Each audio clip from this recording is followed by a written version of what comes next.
Hola amigos, bien o no, y saludos otra vez desde mi terraza aquí en Medellín, otra noche maravillosa aquí. Entonces, el tema de hoy, um, prejudice, breaking barriers, preconceptions, and how language can help us. Eso es el tema de hoy. Cómo la lengua puede ayudarnos para cambiar nuestro punto de vista con el mundo entero. So how can language help us change our picture of the world around us? Particularly if we look at, like we say, how we break barriers, how we change people's opinion of us. This is a topic that came up in a class I was doing today, so thank you, Jonathan. It was a good topic. I'll try and develop it a bit further here. If we look at things like prejudice and what we would call preconceptions, which is nothing to do with pregnancy, it's more about where we have an idea fixed in our mind about how something or someone is going to be, but when we meet that person or when we go to that place, it's not what we thought it was going to be. It's actually different. So we can challenge these preconceptions, we can challenge this sense of prejudice perhaps that might not be that conscious. It might be an unconscious prejudice we have because of things we've heard somewhere else, because perhaps there's a general cultural bias in our country we're not aware of against a particular thing or a particular place. But when we actually go there ourselves, perhaps it's not quite what we thought.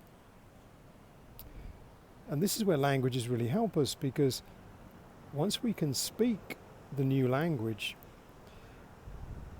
we can visit the other place much more easily.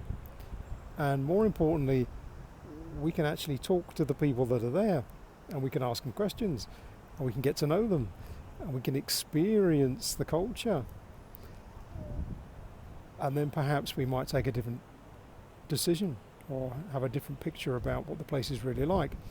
For instance, now you know I'm from London, so perhaps you have a particular idea of what I should be like, because you all understand what life is like in London.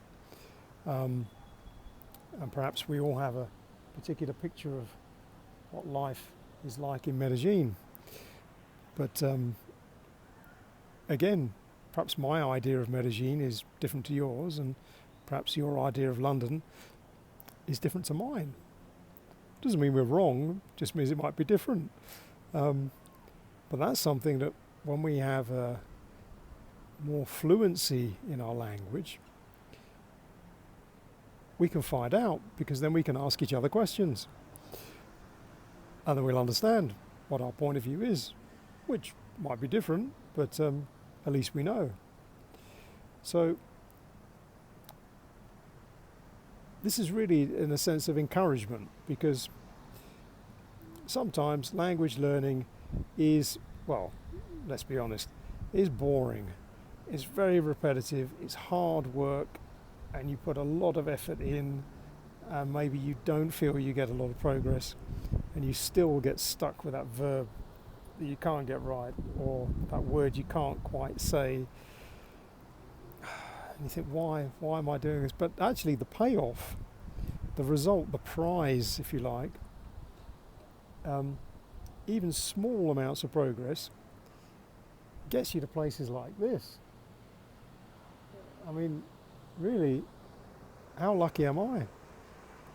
With my minimal Spanish, I get to live in this marvelous city. So there we go. You know, if I can manage it, I'm sure if you need encouragement to improve your English, I'm sure you can improve. You can improve too. So that's kind of what it's about. If you think of a place where you think, well, I don't know whether I'm going to like it there, or I've heard these terrible things about the place. Maybe sometimes there are some challenges in different places, and Perhaps some people's cultural mores are a little bit more difficult to get on with than others, but I think generally the idea is to challenge that by trying. So if you go and try and then you have your own opinion about it based on your experience, which hopefully would be a better and more positive experience, then you don't necessarily have to accept that it's going to be difficult or impossible or unfriendly or any of those kind of negative approaches to it. Particularly, I think, if your language ability improves, and as it steadily improves and you can have better conversations with your new neighbours, which might encourage you to stay longer than just being a tourist, which means you get an even better understanding of the culture, and get to like it more, it's kind of a win-win. So there we are. That's our challenge for the moment. If, like me, at the moment you're thinking, more study of the language, how much longer is this going to take me? I don't really think there's a time limit. I think this is a permanent process, honestly. I've been speaking English for more than 50 years and I still make mistakes, so there's plenty of scope for improvement, I promise you. So it's really about keep trying, don't give up, and remember that the better you get, the more you get to experience new and exciting cultures in your new language, whichever that is you're practicing.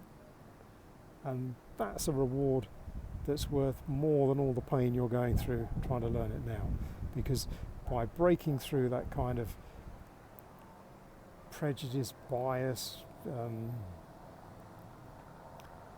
other people's opinion about places that might not really be true, because some of these people have never been there anyway, you get to experience it directly because you can speak to the people that live there, and you have a wholly different experience.